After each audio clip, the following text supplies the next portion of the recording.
All right.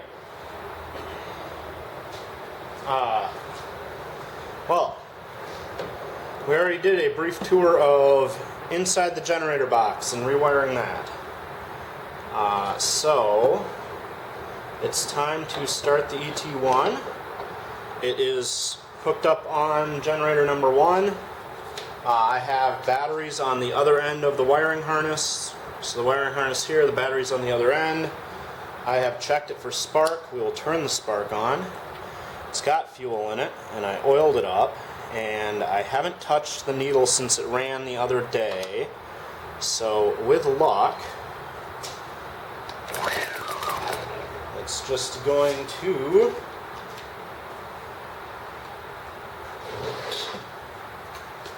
take a little spin and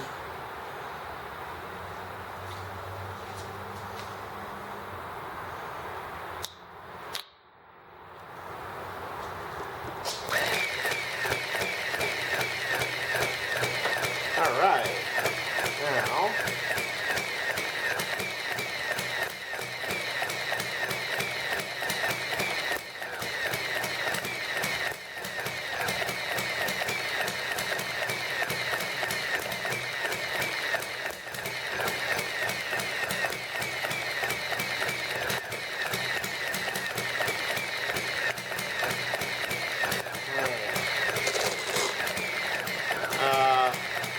we're getting about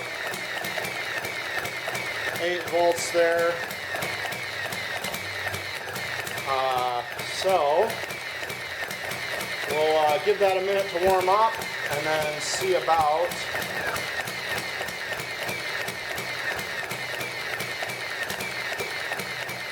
plugging it into the harness and having the ET1 run itself.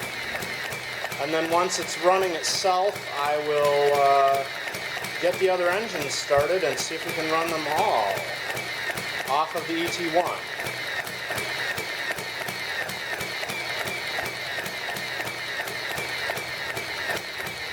So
this is our little regulator.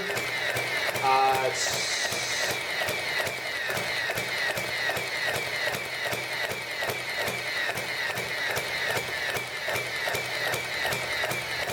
running about 5 volts there, and I'm going to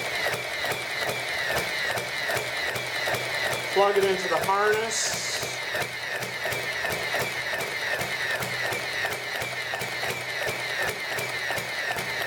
And now the other end, unplugging the batteries.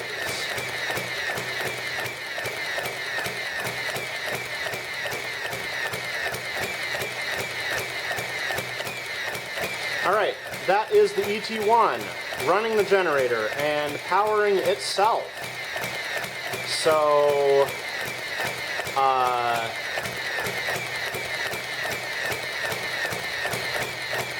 yeah, the ignition modules on these are incredibly noisy, and it's producing so much voltage spike and noise that the digital multimeter I have here can't read anymore.